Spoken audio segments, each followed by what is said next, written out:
Welcome to भाई की बढ़ाई सब्सक्राइबर, और जिन्होंने नहीं किया वो कर दो। कर दिया। चल पढ़ाओ। बातें नॉन कॉपरेशन खिलाफत मूवमेंट स्टार्ट करने की हो रही थी।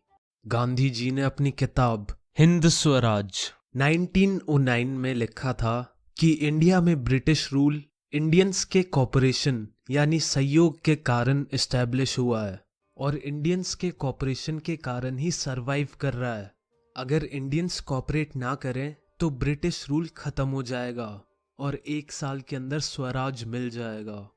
पर अफसोस ऐसा कुछ नहीं हुआ और तुम्हारा सिलेबस बढ़ता चला गया।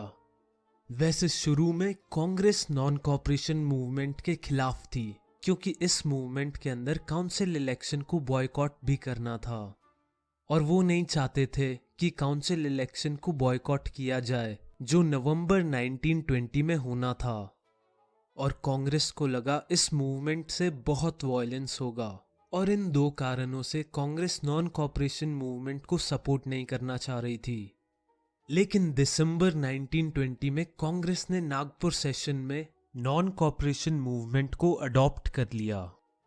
अब आगे हम ये पढ़ेंगे कि अलग अलग कम्युनिटीज ने नॉन कॉपरेशन मूवमेंट को किस तरह से देखा और कैसे पार्टिसिपेट किया।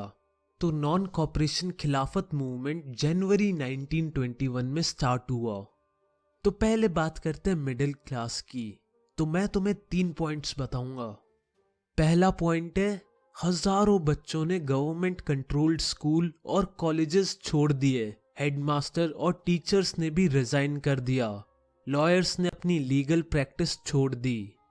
दूसरा पॉइंट, सारे प्रोविंसेस में काउंसिल इलेक्शन को बॉयकॉट किया गया सिवाय मद्रास के, जहां जस्टिस पार्टी ने काउंसिल इलेक्शन में हिस्सा लिया। जस्टिस पार्टी नॉन ब्राह्मण्स की पार्टी थी। उन्हें लगा कि काउंसिल में आने से उन्हें थोड़ी पावर मिलेगी। थर्ड पॉइंट, लोग फॉरेन क्लॉथ को बॉयकॉट करने लगे और दारू के ठेकों को पिकेट करने लगे, यानी लिकर शॉप्स की एंट्रेंस को ब्लॉक करने लगे। ये एक तरह का प्रोटेस्ट होता है। इससे बेचारे नशेड़ियों को तो बहुत घाटा हुआ होगा। फॉरेन क्लोथ्स बॉयकॉट करने से ब्रिटिश के इकोनॉमिक फ्रंट पर भी इफेक्ट पड़ा क्योंकि फॉरेन क्लोथ्स के इंपोर्ट 1921 और 1922 में आधे हो गए। लोग खादी पहनने लग गए थे जो इंडिया में बनते थे। पर सिटीज में ये मूवमेंट कुछ कारणों से स्लो रहा।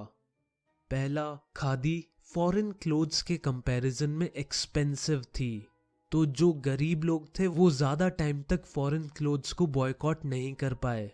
अब बेचारे सिर्फ कच्चे में तो घूम नहीं सकते ना।